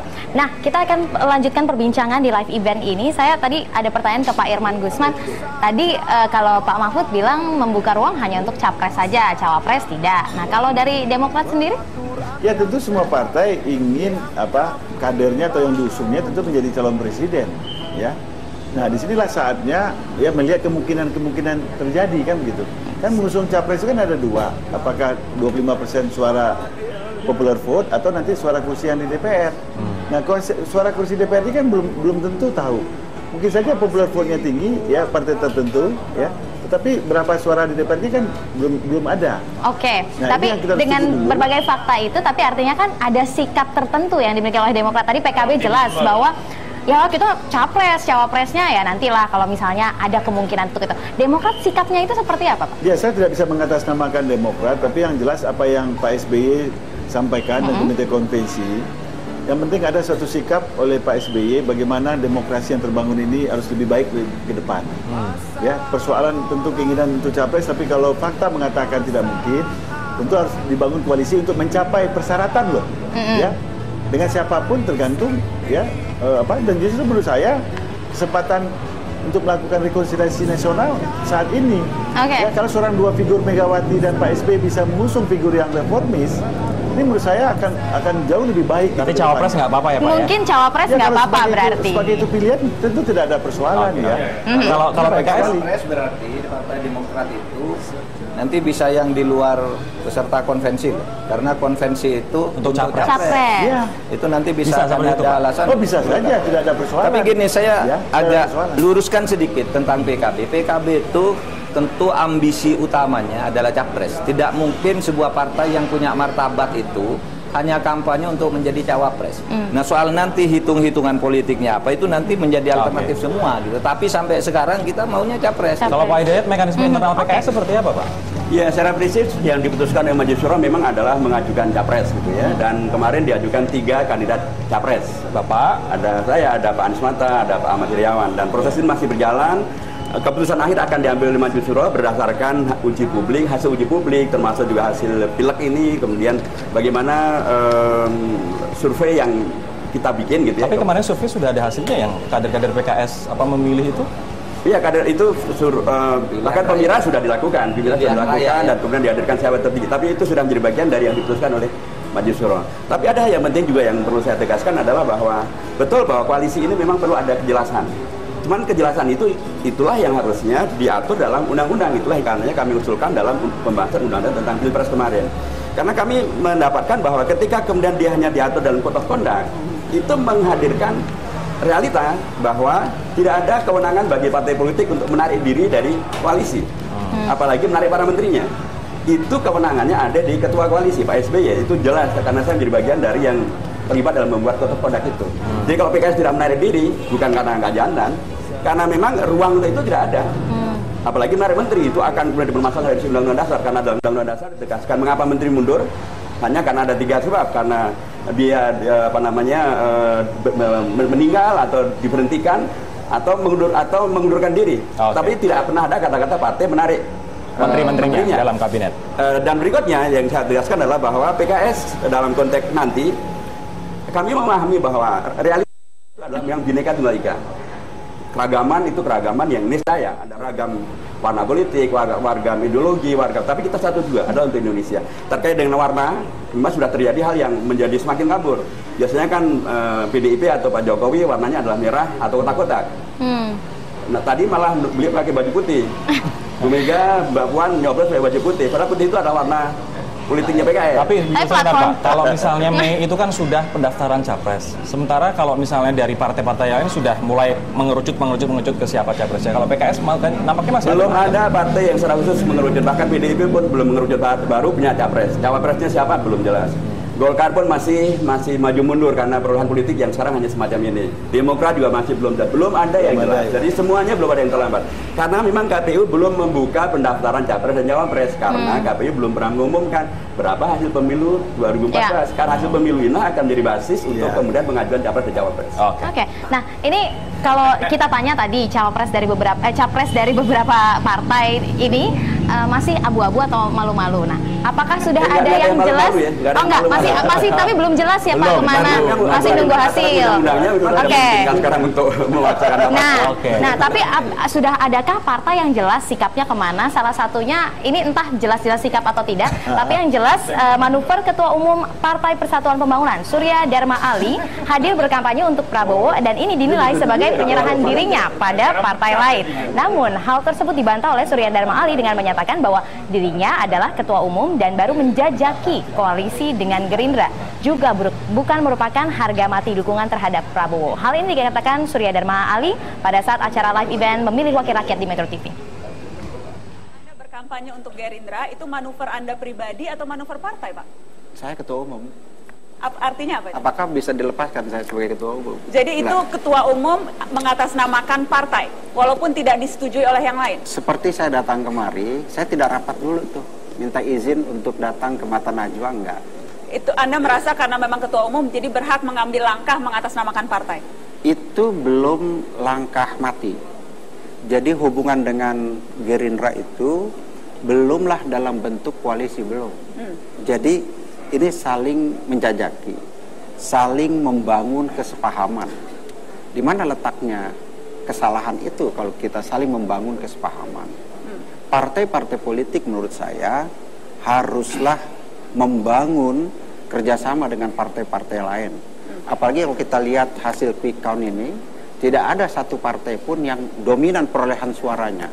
Oleh karenanya koalisi itu menjadi suatu keharusan. Nah, sementara itu Ketua Dewan Pembina Partai Gerindra yang sekaligus Capres Gerindra, Prabowo Subianto, mengaku tidak menutup kemungkinan berkoalisi partai-partai lainnya, termasuk merajut hubungannya yang sempat terganggu dengan PDIP pasca perjanjian batu tulis di tahun 2009 lalu.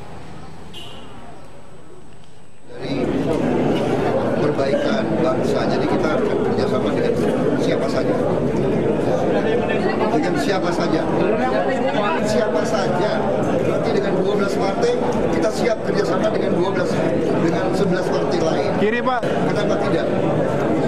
Ya, PDIP kan partai bangsa Indonesia. PDIP banyak tokoh yang nasionalis. Dia nggak mau patriotik.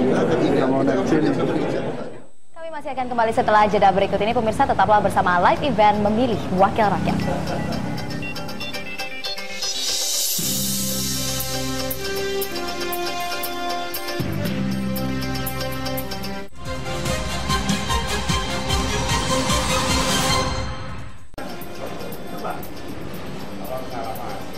Dan pemirsa, langsung saja saya tanyakan ke pengamat politik Boni Hargens. Bung Boni, terkait dengan manuver politik dari Partai Persatuan Ketua Umum P3 Surya Dharma Ali yang kemudian ikut kampanyenya Gerindra. Anda melihatnya ini sikap yang jelas ya?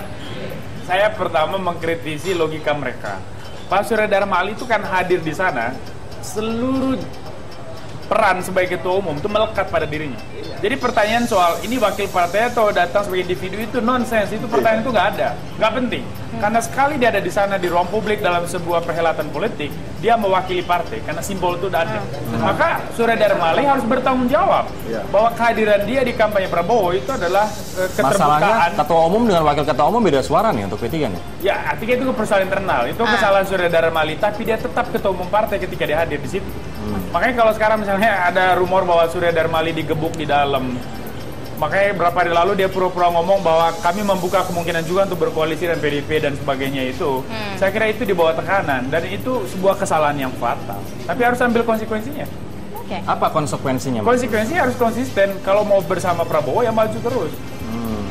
Tapi di luar konsekuensi itu, di luar ini kesalahan sudah dari Ali misalnya, warna untuk koalisi dari P3, walaupun ini diklaim oleh Surya Dharma Ali sudah jelas ingin ke Gerindra begitu. Nah, sementara untuk PKS, PKB dan juga Demokrat harus, walaupun masih menunggu hasil pileg Pak, belum jelas mengarah kemana. Nah, kalau misalnya dari Pak Irman sendiri melihat sikap dari P3 ini yang sudah jelas mengarah ke satu partai, oke kita akan berkoalisi. Tidak kebisakah misalnya Demokrat akan mengikuti langkah seperti itu? Ya kalau Demokrat bagaimana persisnya tentu saya nggak tahu, tapi statement dari Pak SBY mengatakan ya mengapresiasi apa yang dihasilkan oleh pemilu ini. Ini kemenangan rakyat. Nah soal apakah Demokrat nanti berkoalisi di DPR, ya DPR pun juga harus berkoalisi supaya nanti berbagai kebijakan itu betul-betul valid gitu ya seperti yang disampaikan. Tapi untuk mengusung calon presiden itu hal yang lain lagi gitu. Nah ini akan bisa tercapai apabila figur-figur yang diusung itu mendapat apresiasi gitu ya, disepakati secara bersama. Yang penting prinsip-prinsip figur-figur apa yang rakyat inginkan. Tentu rakyat katakan inginkan supaya pemerintah ini jauh dari praktek KKN. Carilah figurnya yang bersih, ya cari, dan kita ingin pemimpin yang bisa menjaga integrasi bangsa ini. Ya carilah pemimpin yang pluralis, ya. Yang kita ini di era globalisasi, ya kita 2015 kita menghadapi yang disebut dengan masyarakat ekonomi Asia Tenggara. Ya jadi kita tidak bisa punya pemimpin yang tidak punya visi. Nah. Jadi berbagai kriteria yang kita tetapkan, ya kemudian mana figurnya kita shortlist, ya. Kemudian kombinasi mana yang paling terbaik untuk menjaga keindonesiaan. Ini pengalaman saya sebagai ketua DPD RI menjaga keindonesiaan, menjaga pluralisme. Saya paham betul apa yang diharapkan gitu ya. Nah jadi figur-figur ini yang kita dorong, bukan koalisi untuk berkuasa. Sehingga dalam perjalanan kita akhirnya loh kok gitu-gitu lagi. Nah ini yang tidak boleh yang terjadi. Dan saya melihat Pak SBY, saya dengar langsung. Saya ini bukan kader Demokrat. Saya ini ketua DPD yang mengikuti konvensi. Partai Demokrat. Apa yang dia sampaikan ke publik persis seperti apa yang dia sampaikan kepada kami semua.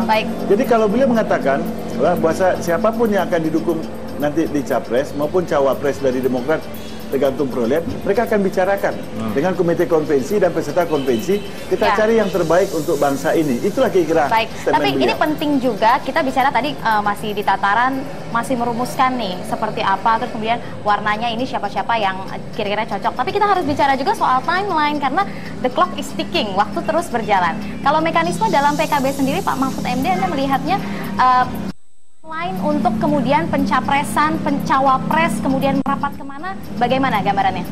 Kita tahu jadwal KPU itu pendaftaran pasangan calon itu sesudah 10 Mei. Karena 9 Mei itu adalah penetapan, sebulan sesudah ini penetapan hasil, baru sudah itu dibuka pendaftaran. Jadi masih cukup waktu. Tapi PKB itu punya mekanisme yang sederhana dan khas. Di sana calon presiden maupun wakil presiden, mau koalisi atau tidak, itu ditetapkan oleh sebuah forum namanya Mukernas. Mukernas itu diikuti oleh seluruh ketua dan sekjen, sekretaris DPW Indonesia untuk membicarakan itu. Tapi di luar Mukernas itu di sampingnya ada namanya Musyawarah Nasional Alim Ulama NU dan PKB gitu. Nah di situ dia memberi masukan-masukan. Lalu dibahas di Mukernas. Keputusan akhir resminya ada. Kans Pak Mahfud seperti apa, Pak? Kenapa? Kans Pak Mahfud sendiri seperti apa? Ya nanti kita percayakan. Itu tidak terlalu penting.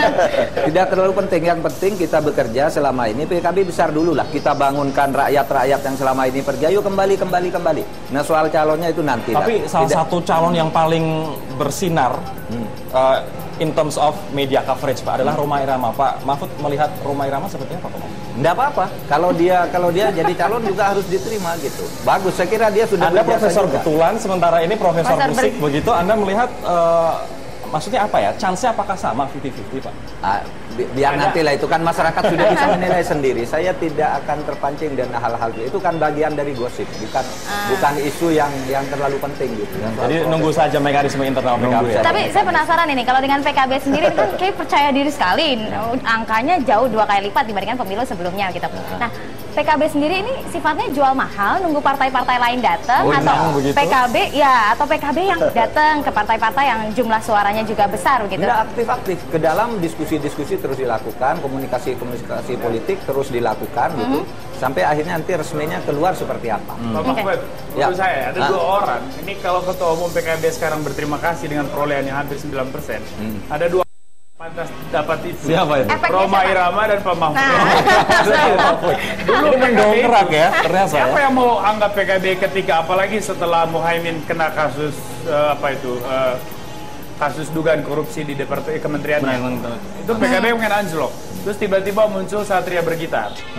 Ya, terus rame PKB dibicarakan dan naik. Terakhir dia ngambil sikap yang tepat. Dia ngangkat calon presiden yang memang potensial. Yang tadinya cuma ngelawak ya, yang sebelumnya. Tapi dua-duanya luar biasa memompa. Nah, oke, kita ada informasi dulu sebelum saya tanyakan ke sejumlah capres ini. Pembicaraan politik di antara sejumlah petinggi partai yang banyak diartikan sebagai tahapan membangun koalisi sudah mulai dilakukan pada masa kampanye lalu. Kepastian koalisi antar parpol kemungkinan memang baru akan terlihat jelas setelah hasil pemilu legislatif benar-benar diketahui.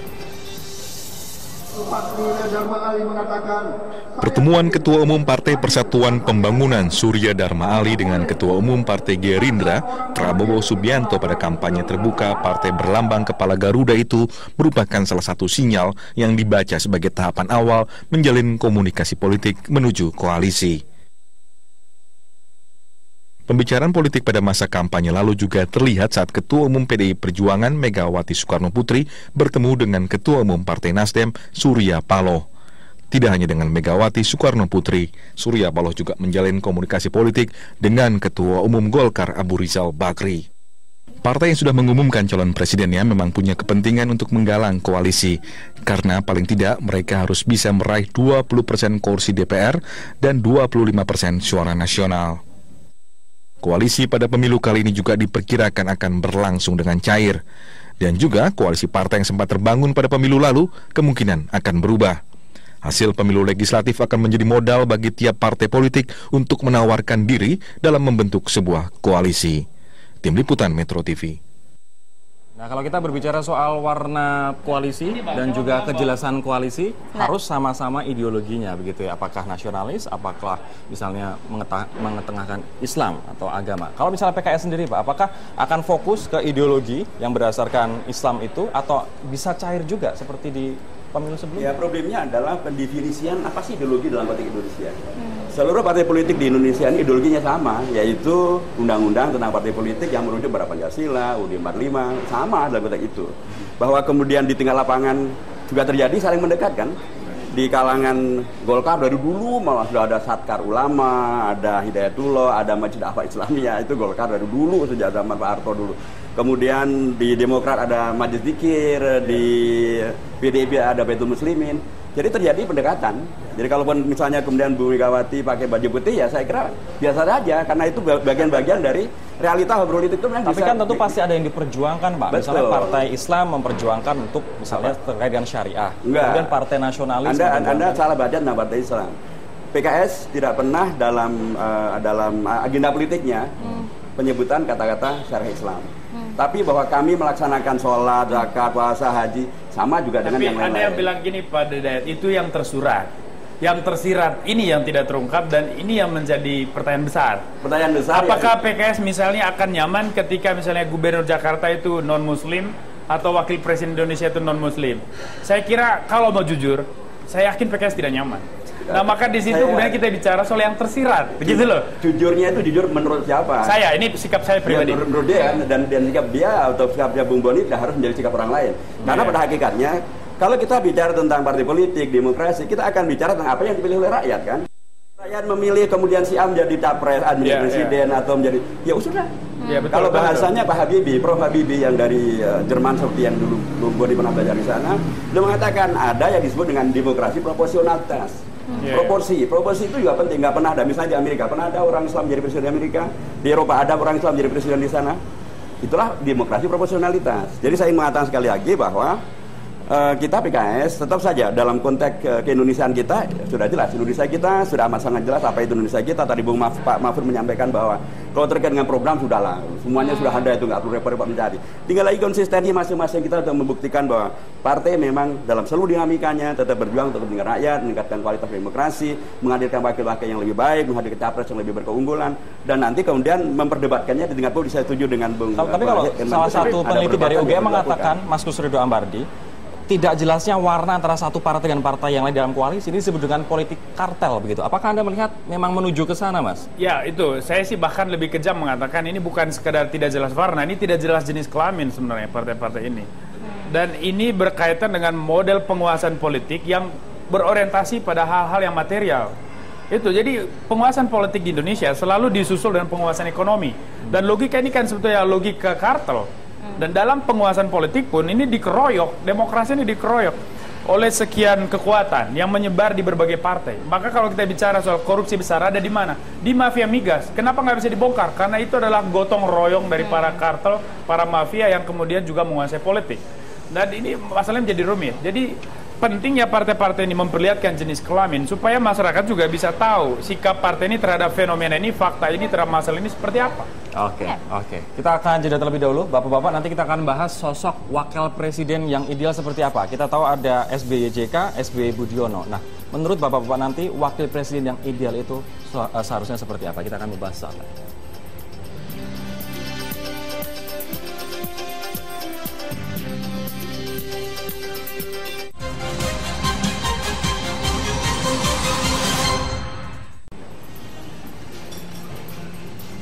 Anda kembali bersama Live Event Memilih Wakil Rakyat. Pemirsa, tadi sebelum jeda Rory sempat sebut soal RI2. Nah, kita lihat dari sejarahnya SBY didampingi Yusuf Kala dan kemudian SBY didampingi oleh Pak Budiono. Kalau melihat bagaimana kekuatan basis politik, jelas Pak Yusuf Kala dengan Golkar begitu ya. Lalu jika nanti pembicaraannya Bapak-bapak bahwa kemungkinannya adalah menempati posisi RI2 bukan seperti idealismenya RI1. Bagaimana kemudian meyakinkan bahwa memang basis kekuatan politik yang dimiliki masing-masing partai itu memang mumpuni gitu, memang jelas dan kuat. Saya mulai dari Pak Irman dulu. Ya, tentu dalam pemilihan presiden ke depan ya, tentu kita diharapkan oleh presiden ini wakil presiden yang bisa mendongkrak suaranya gitu ya. Dan Anda harus ingat dalam undang mengenai presiden itu ya, presiden itu dipilih dengan suara terbanyak di 50% plus 1 di daerah-daerah. Jadi tidak bisa presiden itu terpilih hanya terkonsentrasi di wilayah tertentu. Dia harus menyebar. Nah, untuk itu tentu harus dicari presiden yang bisa merepresentasikan yang dia tidak miliki. Kenapa SBY Yusuf Kala itu lebih well accepted, lebih diterima? Kenapa Yusuf Kala itu kan representasi ya perwakilan luar Jawa, apalagi istilahnya dari Sumatera kan, sehingga dukungannya itu meluas. Kenapa SBY Budiono kesannya agak tersempit? Karena dua-duanya berasal ya dari daerah yang sama, sehingga ada perasaan di Indonesia ini ya tidak terrepresentasi. Berarti harus memberikan keuntungan basis suara juga ya, wakil presiden ini ya. Jadi dari luar Jawa, Bang, Surya Paloh juga dari luar Jawa. Oh iya, silakan umpamakan. Jadi saya kira artinya bahwa indikatornya itu betul, tetapi mungkin bukan di situ fokusnya. Fokusnya pada apakah orang ini benar atau tidak. Oh, yang pertama saya sedikit sanksi dan Pak Yusuf Kala terus terang. Karena saya melihat dari perkembangan bisnisnya, Bosowa Group, Bukaka Group itu besar ketika dia menjadi wakil presiden dan ketua umum Partai Golkar. Jadi akan dicurigai apakah nanti dia memanfaatkan kekuasaan ini untuk kepentingan kelompok atau tidak, itu akan menjadi kecurigaan besar. Ya, tadi kan saya sudah katakan ya, ke depan ini kita harapkan ya Capres dan Wapres ini orang-orang yang betul-betul punya integritas, track record yang baik ya, berpikirnya ke depan. Ya, tapi dalam komposisi Capres Wapres ini sebagaimana juga yang kita lihat, kita ini kan Bhinneka Tunggal Ika. Ada representasi yang terwakili gitu loh. Kalau Pak Mahfud melihat prasyaratnya harus ada gitu. Oke, Pak Irman, terima kasih. Kalau Pak Mahfud melihatnya wakil presiden seharusnya seperti apa, Pak? Tentu satu, karena ini pemilihan langsung, tentu yang punya dukungan kuat dari masyarakat, elektabilitasnya itu sudah pasti. Tetapi itu bukan satu-satunya. Saya melihat mungkin seperti Pak Hatta ya, kalau bandingan itu, dia seorang wakil presiden yang tahu betul melaksanakan policy yang dibuat oleh presiden. Dia tidak pernah menonjolkan diri, tapi bekerja dengan sangat baik dan bersih gitu. Itu yang penting, bersih itu. Baru dia bisa melaksanakan tugas-tugas negara. Menurut saya kalau orang tidak bersih, punya track record yang macam-macam, bersih dan tidak menonjolkan diri melebihi presiden. Kalau makanya kalau bicara wakil Jokowi lebih pas misalnya Pak Irman, Pak Mahfud, Pak Surya Paloh, Pak Hidayat ketimbang nama-nama yang sekarang menonjol menurut saya. Dari aspek kualitas loh. Dari sisi, jadi saya kira ada dua yang perlu kita soroti. Pertama dari sisi Undang-Undang Dasar. Undang-Undang Dasar menegaskan tentang beda antara Wapres dengan Wagub atau Wabub atau Wali Kota. Dalam Undang-Undang Dasar, pengaturan tentang para wakil itu hanya ada untuk wakil presiden. Sana dijelaskan bahwa presiden dan wakil presiden diajukan secara berpasangan oleh partai politik atau gabungan partai politik. Jadi setara dia. Kalau tentang wakil gubernur dan wakil bupati, wali kota tidak ada aturannya dalam Undang-Undang Dasar. Satu paket gitu ya Pak? Jadi hanya dikatakan bahwa gubernur, wali kota dan bupati dipilih secara demokratis. Jadi berbeda memang antara gubernur, wakil. Tetapi kalau presiden wakil presiden, ternyata Undang-Undang Dasar tidak membedakan. Dia adalah duit tunggal. Satu. Nomor dua, melihat pada realita dari quick count sekarang, tidak ada partai yang sangat dominan. Jadi sangat mungkin dia nanti akan mengambil wakil presiden yang juga menambah suaranya dan karena sama-sama berkeringat. Ini penting, sebab pernah terjadi kemarin ada yang nggak berkeringat tapi kemudian gitu luar biasa. Jadi ini juga menjadi penting kalau diinginkan koalisi yang kuat. Tapi kalau misalnya Pak Hidayat sendiri melihat indikator wakil presiden yang baik seperti apa Pak? Tentu dia ada satu pasangan yang bisa bekerjasama dengan sangat baik. Dia ada duit tunggal tadi, supaya tidak pernah terjadi apa yang dikhawatirkan oleh banyak pihak. Selalu terjadi cerai di tengah jalan antara gubernur, wakil gubernur, bupati, wali kota. Itu tidak boleh terjadi untuk presiden dan wakil presiden, karena mereka ada simbol tertinggi untuk negara Indonesia. Nomor dua, tentulah mereka harus menjadi pasangan yang betul-betul merealisasikan harapan publik tentang reformasi, tentang proklamasi, itu harus mereka hayati dan mereka laksanakan. Track record mereka harus demikian. Tentu juga mereka tidak boleh mengulangi beragam hal yang membuat mereka publik kecewa tentang misalnya rangkap jabatan. Kami dalam membuat rancangan undang tentang Pilpres, kami mengusulkan agar tidak ada rangkap jabatan presiden dan ketua umum partai, juga wakil presiden dan ketua umum partai. Tapi lagi-lagi kami kalah. Tapi kami PKS sudah mempraktekkan. Begitu presiden PKS menjadi menteri, dia meninggalkan jabatan presiden PKS-nya. Ketika saya menjadi ketua MPR, saya meninggalkan jabatan ketua umum partai. Pak Anies Mata menjadi presiden partai, beliau meninggalkan jabatan wakil ketua DPR. Itu dipentingkan supaya apa? Supaya dia betul-betul membuktikan diri bahwa dia berjuang untuk seluruh rakyat Indonesia, karena dia sekarang menjadi ketua untuk seluruh rakyat Indonesia dan wakil untuk seluruh rakyat Indonesia. Nah ini pertanyaan yang dari tadi menggelitik saya sebenarnya. Walaupun Pak Mahfud bilang tadi katanya cita-citanya sebenarnya untuk capres, tapi bisa jadi juga akan jadi cawapres juga begitu ya Pak. Nah penting bahwa presiden dan wakil presiden bisa bekerja bersama beriringan. Kalau kita lihat Pak SBY dan Budiono sepertinya porsinya kurang seimbang begitu ya kalau kita lihat dengan SBY dan JK. Berdasarkan asas bahwa harus seimbang dan bisa bekerja sama dengan baik, Pak Mahfud melihatnya dari orang-orang yang sudah ada misalnya yang diusung PDIP, Golkar dan juga Gerindra, mana yang Bapak bisa kira-kira bisa bekerja sama dengan baik Pak? Secara pribadi misalnya begitu kalau jadi cawapres Pak. Ya, kalau saya pribadi sih dengan siapa saja mereka mau jadi wakil saya, maksudnya ya. Boleh Pak, optimis itu boleh. Bisa. Dengan siapa saja. Sama siapa saja bisa Pak ya? Iya, yang penting kan ketika kita berhubungan awal dan berembuk itu tidak berbasa-basi dan keluar dari hati yang tulus, tidak menyembunyikan sesuatu, tuh kerjasama tuh pasti akan langgeng. Dan saya selama ini bekerja di banyak tempat, saya tidak pernah punya konflik dengan bawahan atau dengan atasan. Semuanya berjalan baik, harmoni gitu. Bagi saya sama aja, tinggal bagaimana kita mulai dengan jujur pada saat awal-awal mau deal itu.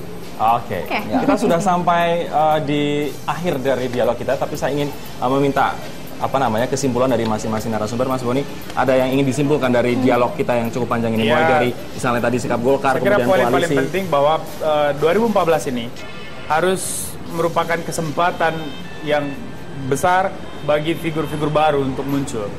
Maka presiden dan wakil presiden itu harus anak kandung reformasi. Mereka yang lahir dan besar di era reformasi, lahir secara politik. Ya, artinya bukan orang yang besar di masa lalu, bukan orang yang anak emas Orde Baru, Soeharto dan seterusnya. Terus yang kedua, ini harus benar-benar figur yang tidak bermasalah dalam segi apapun. Bukan pengusaha yang bermasalah dengan pajak, bukan pengusaha yang bermasalah dengan rakyat, ya, dan seterusnya. Dan bukan juga militer yang bermasalah. Sebagainya. Maka ini harus merupakan momentum perubahan demokrasi dalam aspek kualitas. Kalau Pak Irman melihatnya Pak, untuk kesimpulan dari dialog kita apa yang ingin disampaikan Pak Irman? Ya, ingin disampaikan pertama ya kita mengapresiasi pemilu yang berlangsung ini menurut saya sangat baik sekali ya. Berarti konsolidasi demokrasi ini sudah terbentuk. Ini momentum buat saya untuk kita bisa lebih maju seperti yang cita. Saya optimis. Ya, mudah-mudahan nanti, dan juga kesadaran elit partai pun juga bagus sekali ya. Ini kan sebuah nilai-nilai yang baik, apa yang disampaikan oleh Pak SBY, Pak Surya Paloh dan sebagainya. Nah, tinggal bagaimana kesadaran kolektif elit dan keinginan masyarakat ini terwujud nanti. Ya, koalisinya di parlemen itu penting. Jadi parlemen pun juga penting supaya nanti mendapatkan jumlah koalisi yang cukup sehingga berbagai kebijakan itu tidak ditorpedo, kan begitu ya. Kemudian dalam koalisi dalam capres dan wapres, nah harusnya para elit partai ini harus sensitif. Apa sih yang menjadi perasaan yang ada di masyarakat? Apa keinginannya? Kalau saya ingin katakan, pemimpin yang ke depan itu yang diharapkan masyarakat yang bersih, rekodnya bagus, visinya baik, keindonesiaannya ada, ya, integritasnya teruji. Nah, kita cari itu untuk membangun Indonesia yang lebih baik gitu. Ya, apakah Anda sebagai yang berkuasa memerintah atau tidak, dua-duanya sama-sama terhormat. Ya, pemilu sudah berjalan dengan baik, rakyat sudah dengan tulus juga memberikan suaranya. Saya berharap para pimpinan politik yang akan menentukan pimpinan ke depan ini tidak mengkhianati rakyat. Karena rakyat yang sudah ini kalau nanti dihianati bisa menimbulkan gerakan-gerakan yang berbahaya di tengah jalan. Itu satu. Yang kedua, saya berterima kasih kepada seluruh warga PKB di tingkat akar rumput, para kiai yang pada saat ini sedang solid-solidnya supaya ini dipertahankan, karena kerja kita bersama lah PKB itu jadi mendapat 200% dibandingkan dulu. Terima kasih. Baik, dua kali lipat. Pak Hidayat, silakan. Baik, ya secara prinsip memang pemilu legislatif sudah dilaksanakan, dan saya juga menyampaikan terima kasih kepada seluruh warga bangsa Indonesia di dalam dan di luar negeri yang ternyata masih mencintai PKS, tidak seperti yang disebut oleh suatu lembaga survei begitu ya. Dan nomor dua, memang menuju kepada Pilpres ini adalah tahapan yang tidak bisa dihindari. Setelah Pileg memang akan ada Pilpres, karenanya Pilpres nanti harus juga kita pertimbangkan bahwa ini akan memimpin Indonesia dengan negeri yang sangat besar ini, yang terbesar di Asia Tenggara. Dan jelas tadi Bang Irman sudah menyampaikan akan segera masuk kita di tahun 2015 ASEAN Economic Community. Pada periode ini juga akan ada utang-utang negara yang akan jatuh tempo. Utang negara kita sudah sangat mengerikan, 2.400 triliun lebih, itu jauh lebih besar dari APBN kita di tahun 2014. Kemudian pun juga kita akan bertemu dengan realita bahwa kemungkinan besar pada periode ini akan terjadi amandemen terhadap Undang-Undang Dasar. Tadi orang bicara tentang GBHN. Perlu ada pimpinan nasional yang betul kuat dan mempunyai dukungan yang kuat juga di parlemen, sehingga nanti dia bisa kemudian tidak menghadirkan kegalauan tentang bagaimana nasib daripada amandemen. Yang terakhir adalah ini akan menuju kepada pemilihan umum 2019 yang akan dibarengkan antara Pileg dan Pilpres. Itu mempunyai dampak politik tersendiri. Karena diperlukan ada presiden, wakil presiden yang betul-betul bisa mengayomi seluruh warga bangsa Indonesia, betul-betul bisa menghadirkan keunggulan Indonesia dan memastikan bahwa beragam kekecewaan kemarin tidak terulang kembali. Dan kita juga harapkan agar koalisi nanti orientasinya ke kepentingan rakyat, bukan kepentingan golongan ataupun kelompok, begitu ya. Baik. Kepentingan rakyat dan bangsa negara Indonesia. Baik, terima kasih Bapak-Bapak atas kehadirannya dalam live event Memilih Wakil Rakyat ini. Dan pemirsa, demikian perbincangan kami. Saya kembalikan ke Gilang Ayunda di Grand Studio Metro TV. Silakan.